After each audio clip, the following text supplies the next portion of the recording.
You know, the two things that we talked a little bit about, and one of them is that perfection.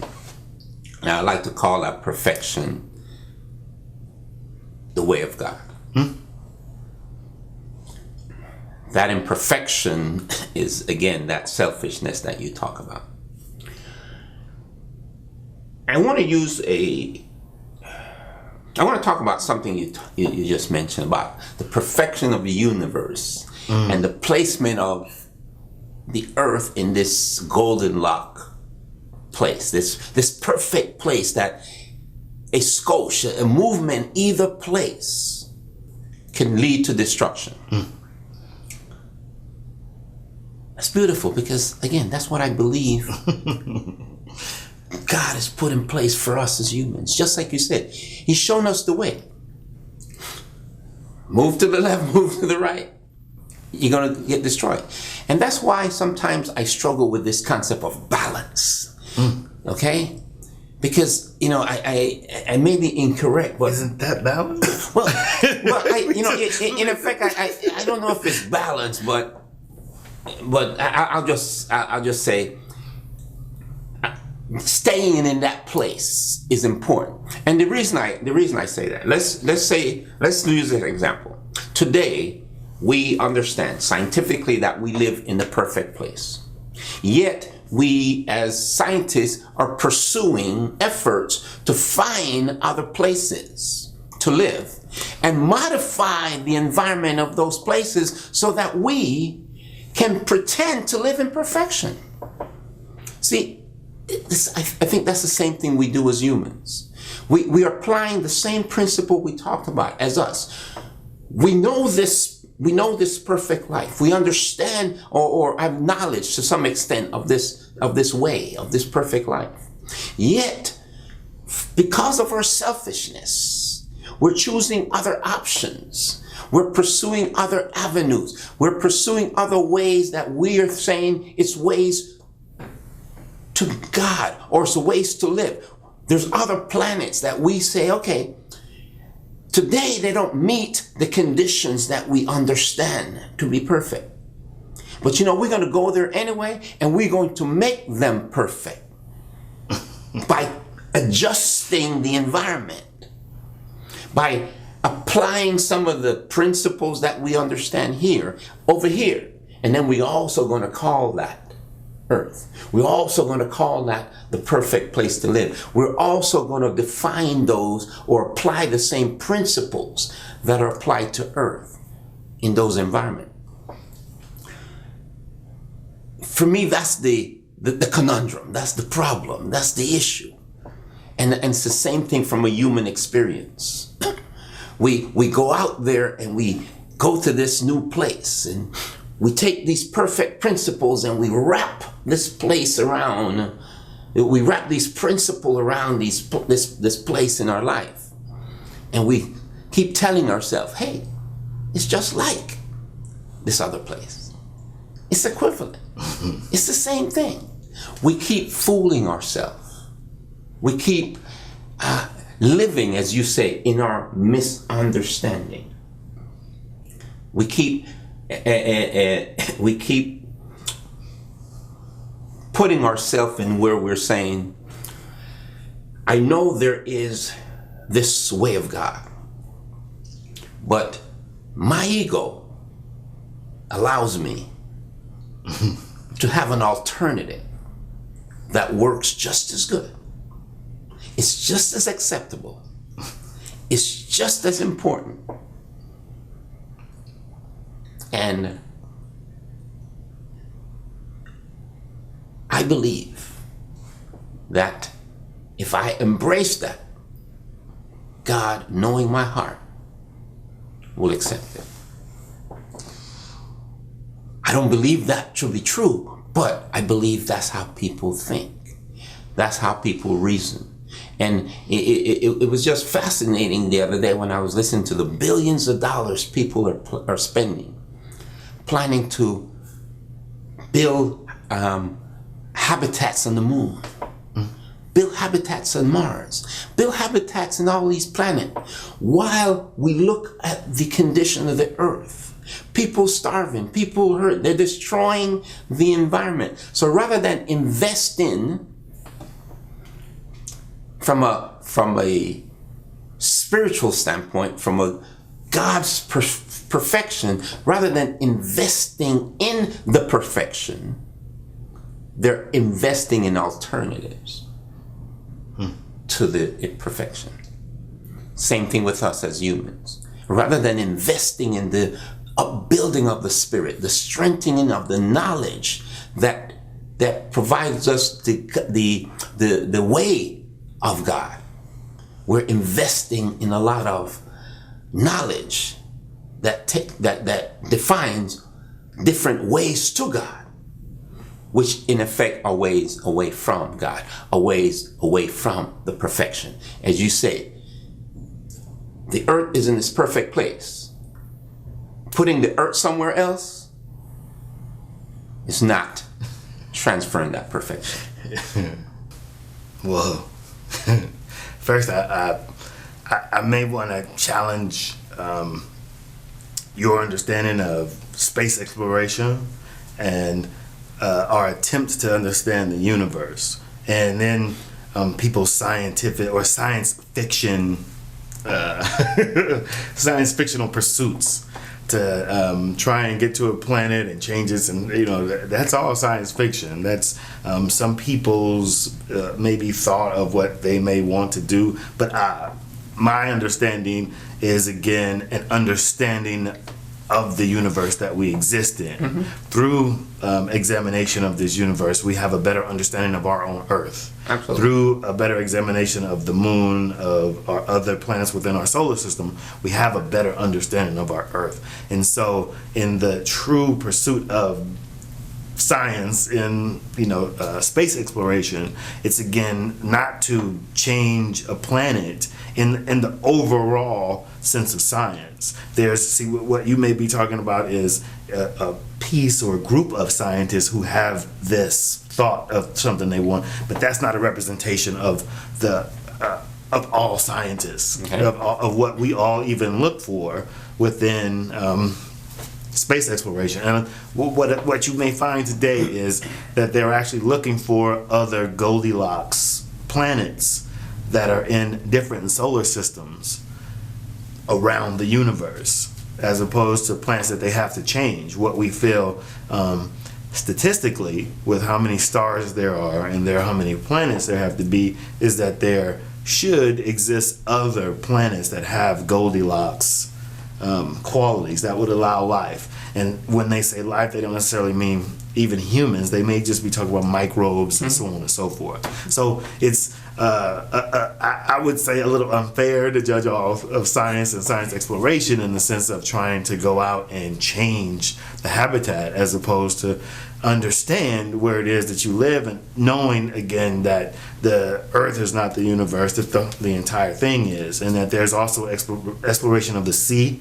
that is taking place, because I don't even know what the statistics are, but at least 70% of the seas have not been even explored. We have no knowledge of. Right. Mm-hmm. And so what you are simply seeing are people driven to explore everything around them and everything inside the universe, because there's also what we call the innerverse. When you get into atoms and things like that, you start going deeper into quantum physics. So from the scientific standpoint, I don't necessarily agree that they're out to try and change the habitats of places as much as go out and understand. And it, for me, is the same thing as what we see with the people around us. Mm-hmm. Sometimes we see the people around us and we want to change them into being how we think they should be, as opposed to understand them, accept them for who they are, so that we can understand something in our own sense or our own struggle. We see people going through different things, not necessarily because it's our job to change them from what they're going through, but to understand the complex human struggle that's happening. To see someone down and out may teach me something about not taking things so serious within my own life. Oh, there's a fly in here. So,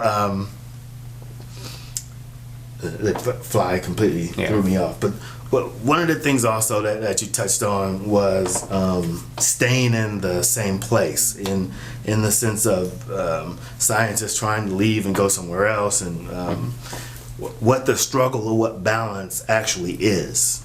Right. One thing that we can see within this life is that change always occurs.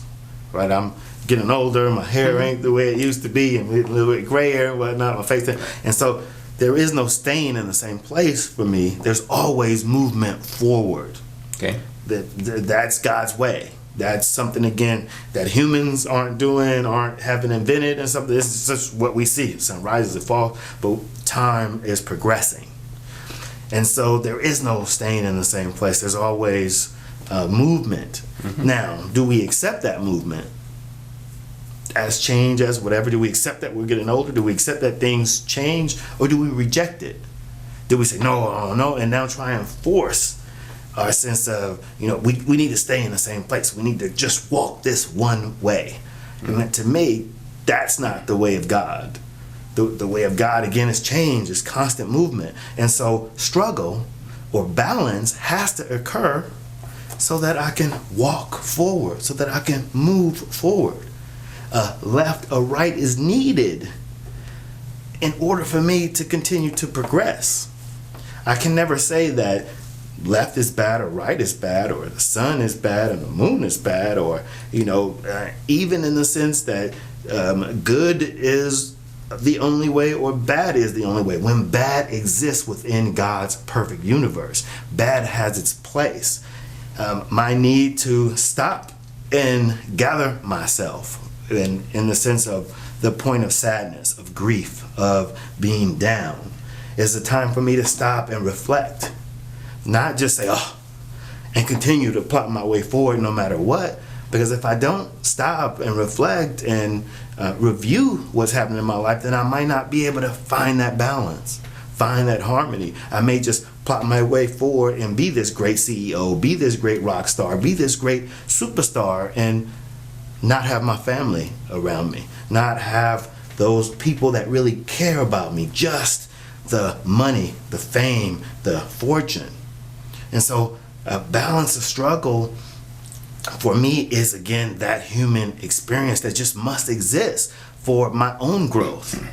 Right? There is no standing still. There's this constant struggle that happens in life. And no matter what we do, where we go, what it is we even try and believe, there's no escape of God's struggle put forth to help pull out that perfection, help pull out that harmony, help pull out the very love of this existence. So let me ask you this, Jay. Did I hear you say that the way of God is changing or changes? No, not that the way of God changes or is changing. That the way of God is change, is progression, is cycles. Right? We see, again, time. We see movement of the sun, of where it appears like this is Sunday, right? Just another Sunday, but this is actually a whole nother time. We call it Sunday, right? We are trying to explain this sense of change that we see. And so, again, not that God's way is changing, right, but that God's way is change, right, is growth, is movement. And something of, well, maybe you didn't ask this question, but about balance. And that the point of balance is that need, that struggle of left, right, of how to plot our way through God's ever-changing universe. All right, well, I got you. I see it from your perspective, and I respect that. Well, we're given struggle. Right. No, absolutely. And I agree with that. And I think it's clear that as humans, we have that struggle. We have that evolutionary process that we go through life. Okay, and one of the things that was interesting is you introduced earlier about aging and those changes. as I understand God's original purpose, Jehovah's original purpose, He didn't intend for us to get old. He didn't intend for us to go through the sickness and pain and death, as you mentioned before, these griefs. That was not part of His original design. So one of the things that come to mind here as we have been talking about is, are we living in God's perfect world today?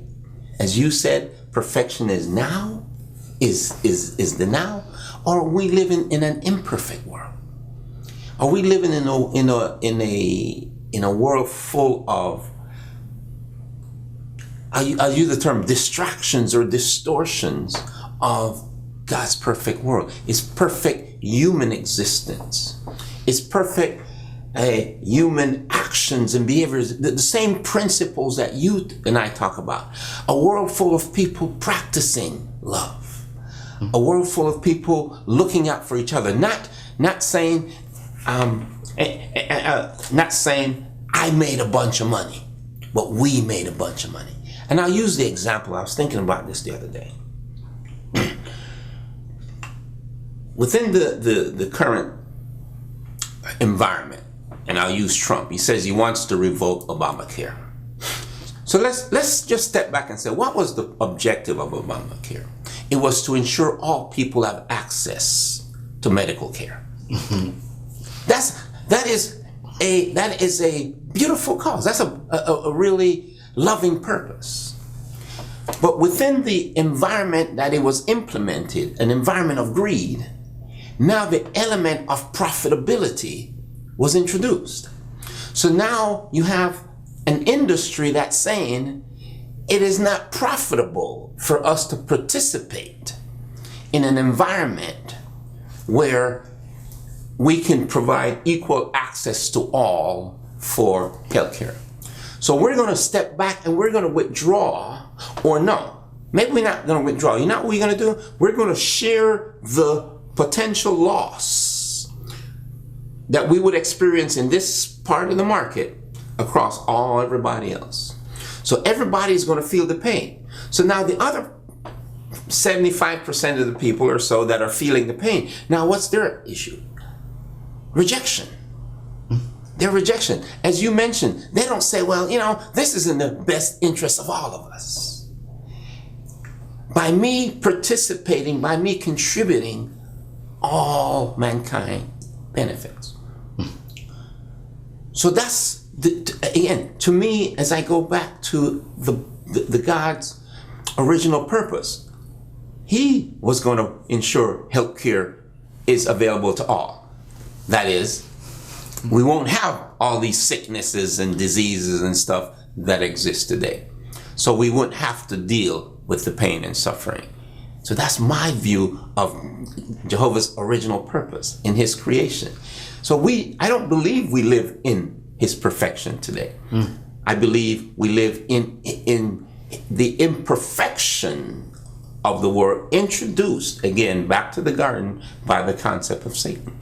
This imperfection that introduced death, introduced sickness, introduced a high level of selfishness that has evolved over time to the point, even as the Bible described today, the attitude of people being extremely selfish, extremely egotistical, extremely lacking natural affection, extremely not open to agreement, extremely pursuing their own self-interest. Again, I see it from a biblical standpoint. Prophecies that we see evolving today, we see manifesting themselves today in individuals, in people. And I go back even in the science exploration, as you said, you disagree with me, and you're right. Maybe my perception is misunderstood. It's misunderstanding. Okay, it's misunderstanding as presented by the world media, by the influence of the world in terms of what it wants us to believe. As you said, there may be a small number of scientists that are or businessmen that are pursuing this goal, this alternative. But again, I think it's a reflection of the attitude of people. There's a difference in what we see and what we're perceiving here, again, as what is of God and what is not of God. You could be talking about society, which is created by men's egos, which again is not of God. And so that's not the perfection I'm pointing at. The perfection I'm pointing at is the natural world around us that allows us to breathe in the waste of plants. This is the very thing that we're breathing in is their waste. And because these plants exist, we exist to show that these plants are a part of us. And so we are in this ecosphere in a sense that is not simply about me. It's also important that I keep these plants around that feed me. And so the evidence of this perfection is all around us. It is based within our understanding, our knowing that we exist in this natural world, in this universe. And so that universe is definitely perfect. Right. The American struggle of left and right, of ego, that individual and the group, us, the spirit of the nation.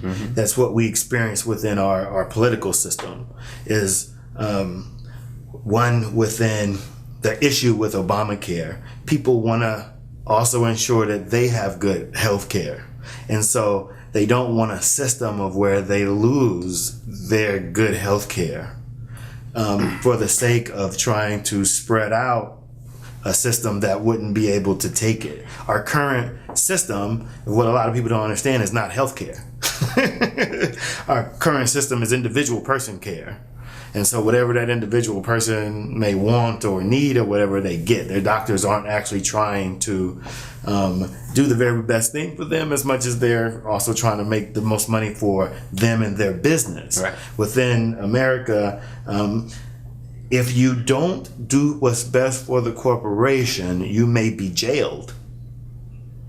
This is the principle within our economy, within how Wall Street works, is that you must do what's best for that company. It's got to continue to make money. If you do things where the company don't make money, then the stockholders, people, they can push you out and get rid of you.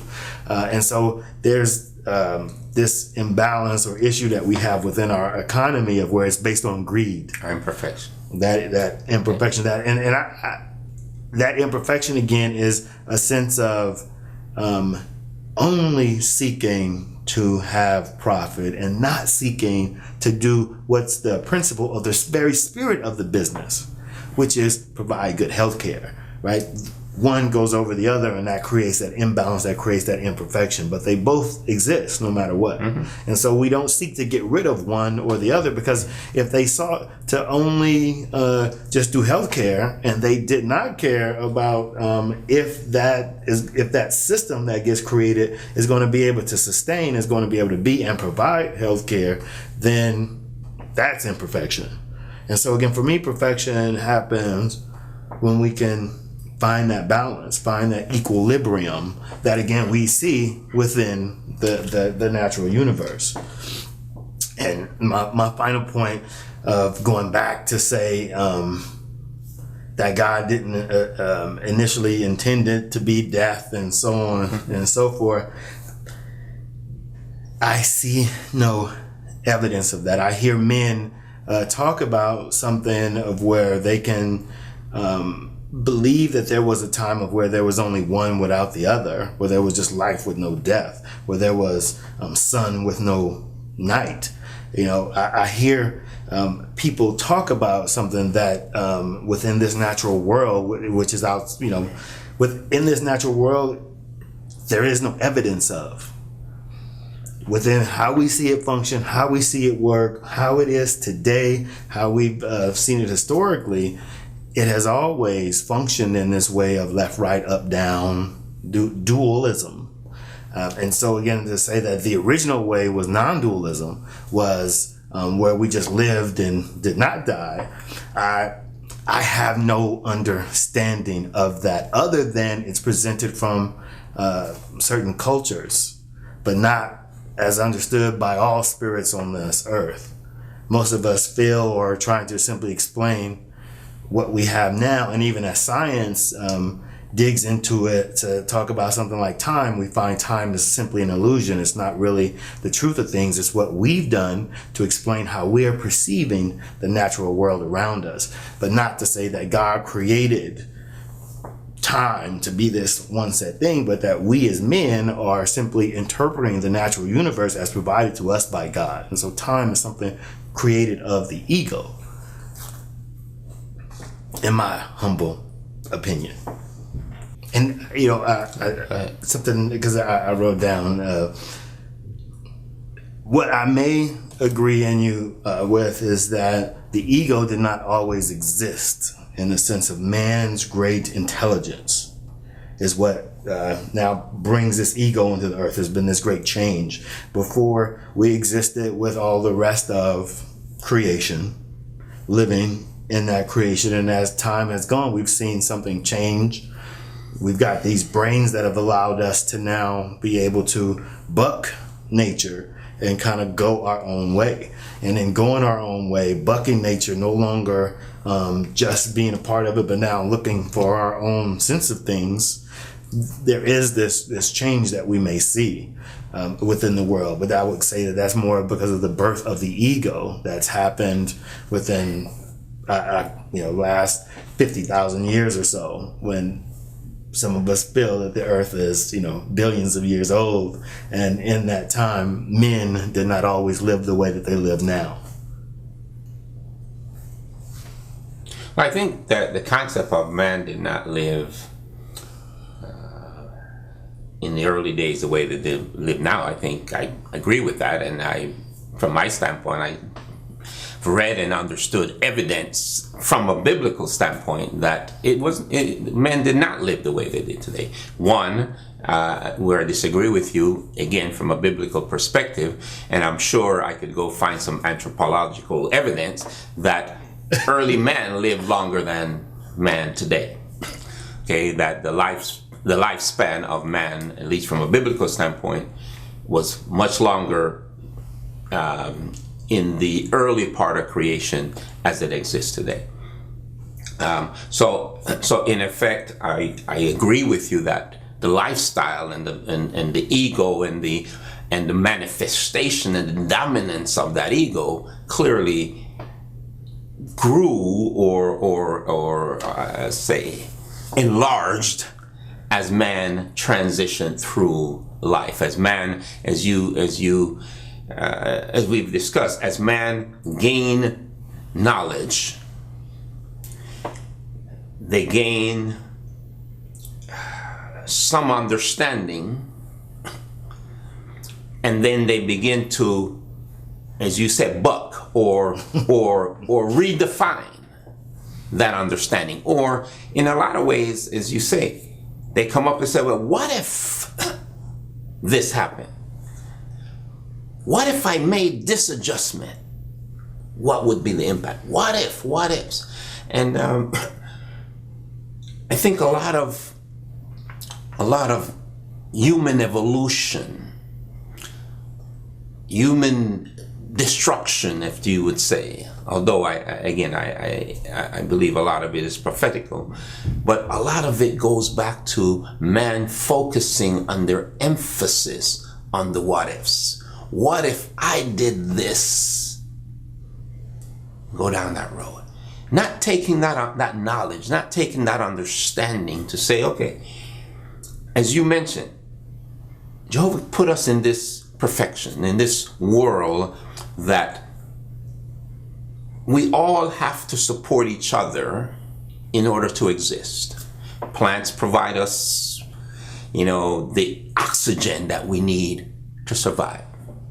We in turn consume some of that plant for nourishment. Mm-hmm. But the elimination of the residue, again, if we put it there, back in the days, man was supposed to dig a hole and put that down in the earth to cover it up. So, as you said, as we talking about waste, okay. Right, and in effect, I don't know if and I'm not saying that that's what God did, but in effect, you would imagine that this would rot, and then rotten it will transform itself into something that was healthy and nourish the ground and allow more vegetation to grow. So it's a self-enclosed process, interdependency. Cycles of life. Cycles of life, exactly. And in effect, it's when, as you mentioned, we began to buck that. We began to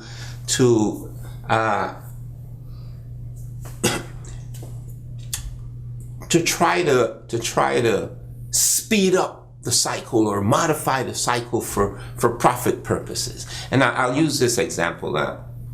A lot of times you see the fruit we get in the store are not fully ripe. But when you look at the value of fruit, it's in its full ripeness where it provides the maximum benefit. So a lot of us are consuming fruits at a time when it's not at its right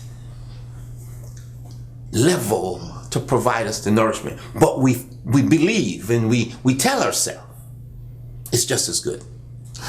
We tell ourselves we're achieving the same benefit. We're receiving the same results. And again, that's where I go back to say, in God's perfection, that fruit is gathered, consumed, ingested in that right time. In this imperfection that we live in, it doesn't happen that way all the time. It's not that it couldn't, because again, having this understanding that the fruit in its and at its max right provides the best nourishment for us, then all of us, even though we may purchase it prior to that time, we would then allow it in our homes to come to that full sense of ripeness. Now, you question whether if it gets ripe off the vine is the same as being ripe on the vine. But again, the key for us is, are we getting the maximum out of, in this element, the fruit, because we are allowing it to ripe. We're allowing it to come to that full maturity. And I'll use the same analogy when it comes to us spiritually. I have a young man I talk to sometimes, and he gains a little knowledge and he wants to run out and tell people. And then when people challenge him and he can't get the answer, he gets frustrated. And he gets frustrated with the concept, not the fact that he hasn't quite matured to the point that he can provide the full richness of it. He's providing. It's just like eating that fruit when it's green and saying, hey, guess what? It's just as it's right. It's the same thing. And people say, no, it's not. And you say, yes, it is. No, it's not. Yeah. But again, it's because of that lack of understanding. I won't say that. I'll use your term. It's because of that misunderstanding. Is that limiting his sense of understanding within the scope of knowledge he has, rather than continuing to explore, rather than continuing to mature. One of the things that I agree with you on is that as individuals, we are constantly, we are encouraged to constantly grow and mature. And we will. It's inevitable we will change. It's inevitable that our way of thinking will change. It's inevitable that our age, all of that will change. A lot of the issue, though, is how much choice are we going to have in that change? How much effort are we going to have in directing the change? And again, I don't mean, in effect, controlling, but we can indeed, based on, I use the the concept of physical health. We can indeed define how healthy we are by what we consume, by what we eat, by the exercise, the actions we take. The same thing spiritually. We can indeed define that. We can indeed direct that. We can indeed, make choices that drives us to that element where we gain full benefit. We start to mature. We start to grow. And as I mentioned earlier, it was for me not whether I should, but for me it was a must. It was something I had to do, and I'll use this example. When I was diagnosed with diabetes, I knew that I had to change my lifestyle in order to reverse the issue. If I continue with the issue, I could take medication, but that's not changing anything. That's masking. Okay, that is. As you say, I'm still diabetic, but I take these momentary pills that, to your point, in that moment, changes that moment. But it doesn't change me. It doesn't change the essence that removes the diabetes from me. Okay? So I think, and that was one of the biggest struggles. It took me time. It took me several years of effort, of struggling, of giving up drinking that I enjoyed, by giving up sweets, by making lifestyle adjustments in terms of sleep, in terms of rest, in terms of exercise, things that I, based on the research I did, based on the knowledge I gained, I understood then that it was required for me to make those changes if I desired a different results. People, or again, supermarkets, fruit, supermarkets put out unripe fruit because in our need for convenience, we have to put the unripe fruit out so that conveniently we can go get it as opposed to go and hunt it and get it for ourselves. And so again, the concept of supermarkets may be based on greed, may be based on a sense of selfishness when you go around the world and see that, it's the supermarkets or something uniquely American. But again, that's something separate from me. I just wanted to quickly answer as we get back into the spirit of what you were talking about, the effects of eating non-ripe fruit, the effects of eating ripe fruit. We get consequences. And it's again within those consequences, within those effects of what we have done, that we now get to judge for ourselves, should I continue to do it like this? Now, we can say, yeah, I can keep doing it and continuously have our health issues from how we're consuming things. It's through struggle, through trial and error, that we even understand, this happened when I ate this fruit, when it was mature, and this happened when I ate. And now, again, through examination of each moment, that we can determine, should we change, or is this the best outcome for us? It's in a sense that the story you gave of the young man who, and I have this too, I think some people don't give credit to the time a person has put in to garner their understanding. People all the time, when they hear me speak, in the beginning, they think, he's whatever. It takes a little bit of time for them to really question and get down. It's like, well, he put a little time and a little thought into his perspective. But that young man going out and now talking to people is not paying attention to the response to himself, to understand that you don't understand. Because if you did, then the response to you would be different. And that's something that people ignore. right? Outcome, consequence, response, how they're affecting the world around them. And if I go and I affect it negatively, it responds to me negatively, and so I've got to take responsibility for that. I've got to begin to understand, and it takes a sense of maturity to take responsibility for your life. And a lot of people, again, use things, even like religion, to remain immature, right? To not take responsibility for the reactions that they're getting from people. We're immature within our society, in a sense, to not see the consequences of the way that we live, the effects of living this way, how it's actually affecting the rest of the world. Take terrorism. People are like, oh, they hate us for how we live. Well, yeah.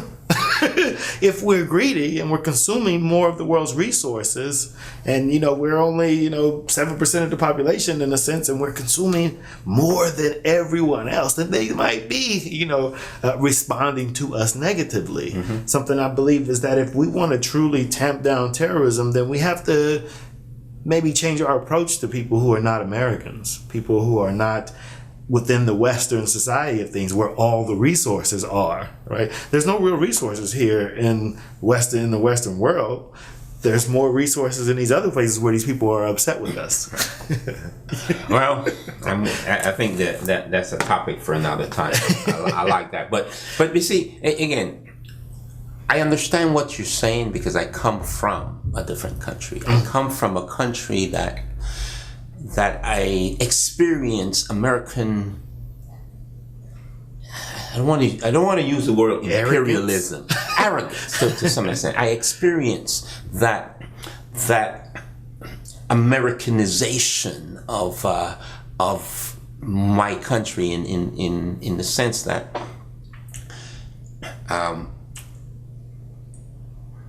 at times the attitude that Americans portray is an element of trying to rob you or deny you of your identity. And it's a difficult place, as you said. It's hard for people. And that brings a concept to mind. And the concept to mind I was struggling with the last few days is this: that everyone feels that they have a right to do what they want, but they forget they also have a responsibility to respect the right of others. And I think that's the part of the equation that gets lost. That's the part that leads us into trouble. That's the part that forces people to fight back and react when we lose that sense of responsibility. We are stuck on our right. We're stuck on our self-interest. And we forget a fundamental principle of life, is that no choice we make is personal. Every choice we make is going to have an impact outside of us. Every choice we make is going to affect someone. The question is, are we willing to make choices that is in the best interest of all? It's in the that's going to yield the best result. Am I willing to give up some of my right for self-satisfaction in the best interest of others? It's a fundamental, for me, Christian principle. It's a fundamental principle for me in the way of Jehovah. And it would be a wonderful thing. And I believe God promises us a world in the future where we will have that. We will have people that are willing to give up their self-interest, as we saw in Jesus. Give up his self-interest for the good of all. Willing to give his life in order to allow others to enjoy a wonderful relationship with his Father. I agree. I agree in ways, and I also always want to come back to where I've come from in my perspective of religion and a sense of the way. and that people still don't, even within their religious understanding, they become lost and they try and force the way they believe things should be on others.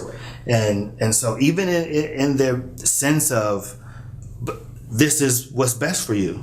This is what's best. We can see it within Muhammad's drive to bring Saudi Arabia together, to say this is what's best for you. And having that belief, he went to war with people and whatever.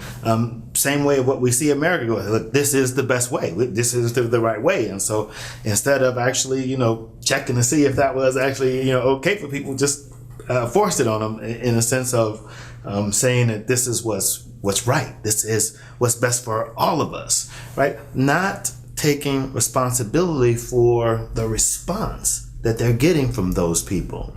It's something I say even to people who's going around to do ministry. You mean Jehovah's Witnesses? People in general. Not taking responsibility for the response that they're getting from those people that they encounter. Well, I can challenge you to say that the response we get from people. Don't take it personal. No, I won't. But I can also say that the response that myself involved in the ministry I see, I go back to the Bible and the principles that the Bible provide in terms of how people will respond, how their attitude. They would be rejecting these principles because they put their own self-interest above that. So I agree. I agree with you. They're just like you said. We all have to understand we have a responsibility to respect others, and I think as witnesses, and we go door to door, we have that personally. Is everyone at the same maturity level as we've discussed? No, but is the fundamental principle one of respect of people's view? Yes. Well, one, I want to make sure that we have an understanding that in our discussions, for me, it's not ever a pointing at Jehovah Witnesses, because we probably haven't talked about this, but this is your religious framework. I'm never talking directly about Jehovah's Witnesses. I really see it in the concepts of fundamentalism, of people who have their religious framework, and that's what shapes their views. And so as you go and you take your framework, your religious framework, your cultural framework, whatever that framework is, and you give it to someone intact as is, and not give it to them in the sense of they can take it and discern whatever it is they want from it, then I think people get into issues of why they get rejected so wholeheartedly, is because they don't take the time to understand where that person is coming from, and because they're not necessarily following their framework, whether it be cultural or religious, which I actually believe is the same thing, then they are attacked or looked down upon. And again, I'm not trying to say it in the framework of all fundamentalists, because as we speak, I believe that it's your sense of looking for where we can share an understanding that allows us to talk. Despite the fact I don't believe Jesus Christ lived, I don't believe that the Garden of Eden was an actual place and time and so on and forth. I don't believe the Bible to be telling history. Despite that fact, we can glean the spirit of the book, the spirit of the stories, of what they're there to help benefit for men reading them. Right. That part is what we share. And so some people feel you have to take it all or there's nothing. And it's that all or nothing that causes friction, issues with people, because what we see is that people are coming from different perspectives, 320 million different perspectives. But those different perspectives don't mean that they don't lead to the same center, same core, same See, that's where you and love. I disagree. That's where you and I disagree. Well, but let me ask you a question, though. And the question is, are you a fundamentalist? The question is, am I a fundamentalist? I believe that I am a fundamentalist and a spiritualist. I believe that there is nothing wrong with being a fundamentalist. There is something with only being a fundamentalist. When you are not connected with the spiritual aspect of your fundamental beliefs.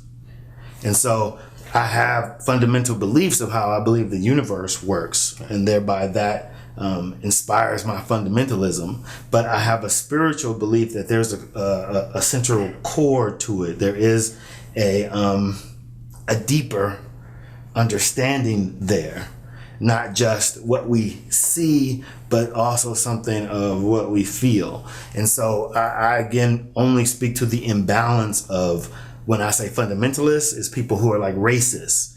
They only see their own culture, their own race, which I don't believe there is race, but when they say it's just this one way, they lose sight of the many ways, the many people, the many perspectives that this world has, that this universe shows.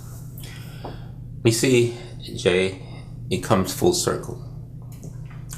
Is there the way of God, or are there many ways that leads to the same place? I don't believe that is many places that lead to the same place. You just made that comment. And I think fundamentally, one of the things that we agreed on. Can you love in different ways? Can you express your love in different ways? The different ways to express love? There's a way that God defines the way we express love. It's in the Bible. And that's the one that I believe in. Because yes, from a human standpoint, we can make up our own way of expressing love.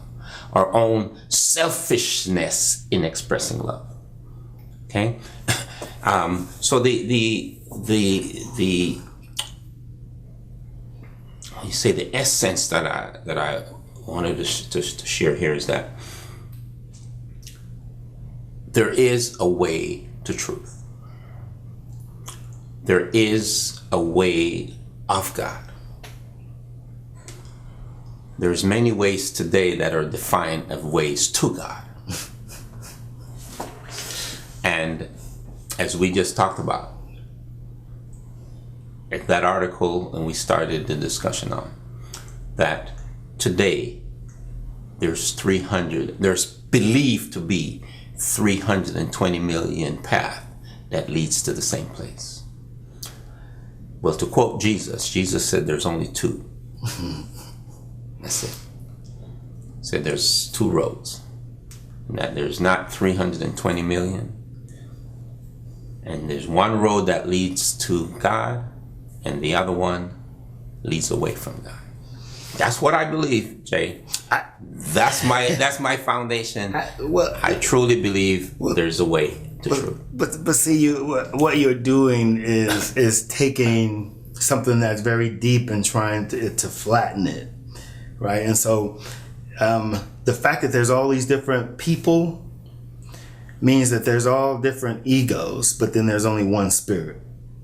And so, yes, there's that one way buried under all these different spirits. And with the duality of how this world works is that, yes, there is a way to God, but again, how to get there can't be defined by one ego. Yes, it can. One person can't tell another person how to get through their struggle, because you haven't been through that person's struggle to know how for that person how to get over their alcoholism, how that person get over their diabetes, how that person get over their cocaine, their sex addiction, their struggle.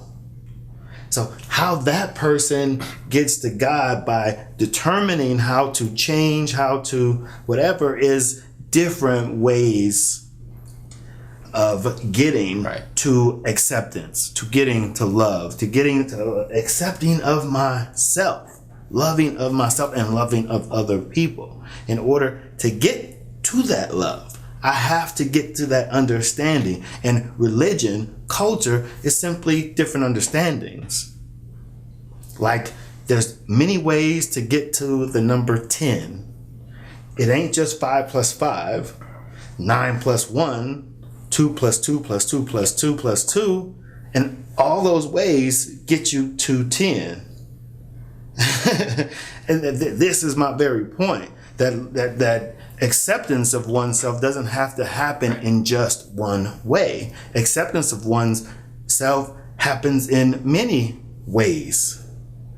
So it's not to say that love is all these different ways. Acceptance, which I believe is love, is acceptance. But how to get to that acceptance is something different. You know, next week, let's continue in this thought of the number 10 and getting to 10. Because I think the point that I believe in, and I think we may agree on, is that,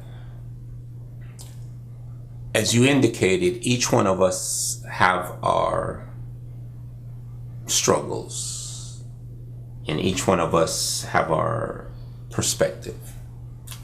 But I think the one ego, or the one way of thinking, and the one individual that can help all of us arrive there is Jehovah God through His Word. And in effect, for me, it's the only way an individual can begin to gain the knowledge to take, to your point, to apply their experiences in making the changes they need to make. But I think the changes that we need to make are clear. They're not variable. They're not, adjustable based on the individual. I think they're clear in terms of what road, what direction we need to go to achieve that relationship with God. To be continued as always. To be continued. We've had years of discussions, and why I've always felt that this was something we needed to record is because it clearly drives us through the spirit of love for one another and love for our fellow man to have these discussions. And so, as always, I appreciate. And one thing I want to tell you, God's word is clear. Oh, yeah.